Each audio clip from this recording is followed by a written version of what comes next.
Hello and welcome to ScaleUp Radio Shorts, brought to you by Smart90, the proven 90-day execution system for scaling businesses. I'm your host, Kevin Brent, and joining me today is my co-host and fellow Smart90 originator, Louise Blunt. Hi everyone, great to be here. On this monthly theme episode, we are highlighting an incredibly important aspect of scaling up from our entrepreneurial scale-up system, finding your focus. Specifically, we're diving into a booklet we've put together all about the Hedgehog Concept. Because let's be honest, Louise, most of the founders we work with are absolutely brilliant at starting things. They really are. New services, new markets, brilliant new ideas that just randomly pop into their heads at 11 p.m. on a Tuesday. Entrepreneurs are natural opportunity spotters, and that instinct is exactly what helped them start a business in the first place. But the problem always arises when they never stop adding to their plates and never start focusing. Exactly. And if you're listening to this and you've ever felt like you're working harder than ever, but you're not quite moving forward, like you're just constantly spinning plates rather than building a solid, scalable business, then this episode is for you. We want to talk about how to transition from being a busy fox to a highly focused hedgehog. I love that analogy. For those who aren't familiar, it comes from Jim Collins's groundbreaking book, Good to Great. Collins spent 5 years studying companies that made the leap from average to exceptional. He found that the biggest differentiator wasn't their funding or their technology, it was their absolute clarity. They found their hedgehog concept, one simple, clear idea at the heart of everything they did, and they stuck to it with incredible discipline. And the name comes from an ancient Greek parable. The fox knows many things, but the hedgehog knows one big thing. The fox is clever, full of ideas, and constantly coming up with new, complex strategies to attack the hedgehog. But every single time, the hedgehog just does its one big thing. It rolls into a spiky ball. Job done. The fox slinks away defeated. It's such a powerful metaphor. As Collins pointed out, the foxes in business are the ones constantly chasing shiny new ideas, pivoting strategies, and launching new offers. But the hedgehogs have figured out their one big thing, and they pursue it with ruthless, disciplined consistency. And the reality is, most SME owners naturally default to being foxes. They do. And it's not because they lack discipline, it's because they are highly capable. They genuinely want to help their customers, and they absolutely hate saying no to a seemingly good opportunity. But what is the result of that? You end up with a business that is incredibly busy, but not necessarily profitable. Your team gets stretched way too thin across too many different initiatives. And as the owner, you can't ever step back because you are the only one holding the entire complicated puzzle together in your head. Which brings us to the core of the hedgehog concept. It's not about doing less work. As Steve Johnson mentioned on ScaleUp Radio, it's about doing the right things with far greater intensity. To find that focus, you have to look at the intersection of 3 distinct circles. You need all 3 to make it work. 2 out of 3 just won't cut it. Kevin, do you want to kick us off with the first circle? Gladly. Circle 1 is what you love doing. This is your core purpose. It's the reason you get out of bed in the morning. It might not even be the physical product or service you sell, but rather the underlying problem you love solving or the specific type of customer you love serving. For most owner managers, this is actually the easiest circle to define, but the danger is assuming that passion alone is enough to build a scalable business. That's so true, which leads us to circle 2, what you can be best at. And we have to be careful here. This isn't just what you're currently good at or what you've always done. It is what you could genuinely be better at than anyone else in your specific market. This requires a lot of honest self-assessment. It really does. And I want to pause on this because the biggest pushback we hear from SME owners is, I can't claim to be the best in the world at anything. It sounds like arrogance or bravado, but for an SME, the world simply means your specific competitive arena.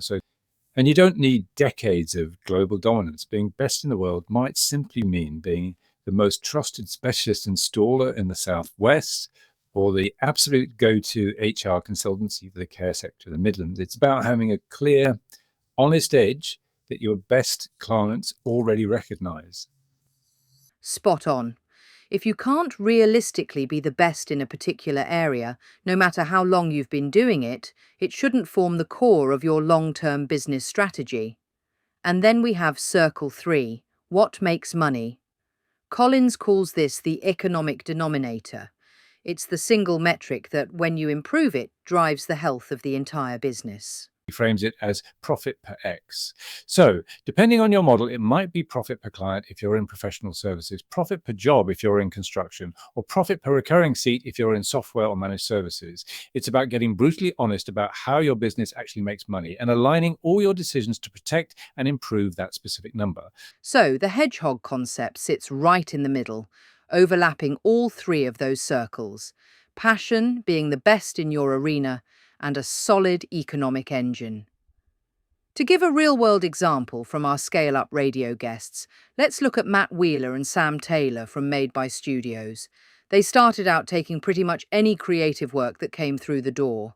It kept them busy, but they were constantly having to adapt their approach, which drained their team's energy. Exactly. But when they made the brave decision to niche down and focus on a smaller number of sectors, everything shifted. Their positioning got sharper, their proposals got stronger, and their team's energy skyrocketed because they were doing work they were genuinely great at. As they said, focus isn't just a marketing choice, it's how you sustain your team and your standards. We saw something similar with Edward Rain at Cloud Shepherd. He built his business around one simple mantra: we do it right, and we do it once. They specialize exclusively in moving businesses to the cloud. Not everything to everyone, just one thing done exceptionally well. And because their circle two, what they are best at, is so strong, they don't even need a traditional sales team. Quality and consistency drive their referrals. That's the dream, isn't it? When you know your hedgehog, you can build reliable systems around it. But here's the hardest part, and it's something we talk about a lot in the Smart 90 system. The hedgehog concept only works if you use it as a filter.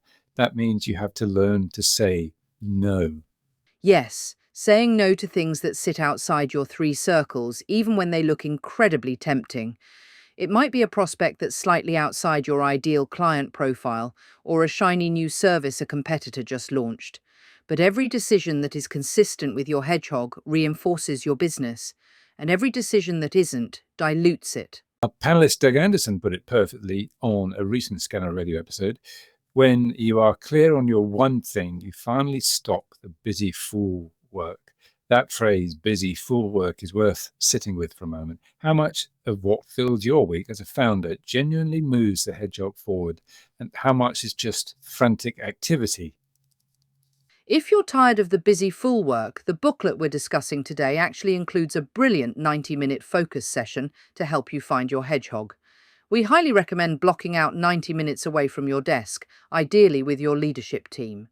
You spend 20 minutes defining your passions, 25 minutes honestly assessing what you can be best at, and 20 minutes identifying your true economic engine. Then you spend the rest of the time finding the overlap and applying the filter test to your current client list and services. It's important to note you are not going to create the perfect hedgehog concept in a single afternoon. Collins found that the great companies took an average of 4 years to fully refine theirs. Your first attempt is just a working hypothesis. The goal is simply to get clear enough to make your very next decision easier, and the one after that. Use it as a filter every time you evaluate a new opportunity. Exactly. Find your working hypothesis, write it down, and put it somewhere visible, not buried in a shared drive, but right on your wall. Let it guide you. Well said, Louise. I think that's a fantastic place to wrap up today's deep dive. Absolutely. Thank you to everyone for tuning in. And remember, if you want to explore how the hedgehog concept fits into a broader approach to scaling your business, you can find out more by visiting smart90.co.uk. And if you want a copy of the monthly booklet we've been referencing today to run your own 90-minute focus session, for example, you can request a copy directly by emailing kevin@smart90.co.uk. Do reach out. I'd be happy to send it over. And before we go, I want to leave you with this final thought. Most founders I speak to feel busy but stuck. Plenty happening, but not always clear on what genuinely matters this quarter. If that's you, the G90 Summit is definitely worth a look. It's a structured half day where we work through everything competing for your and your team's attention, get clear on the 3 to 5 things that must happen over the next 90 days, and commit to them and build a system with the team to make sure they actually happen. It's quarterly, virtual, £97 a seat, smart90.co.uk/summit.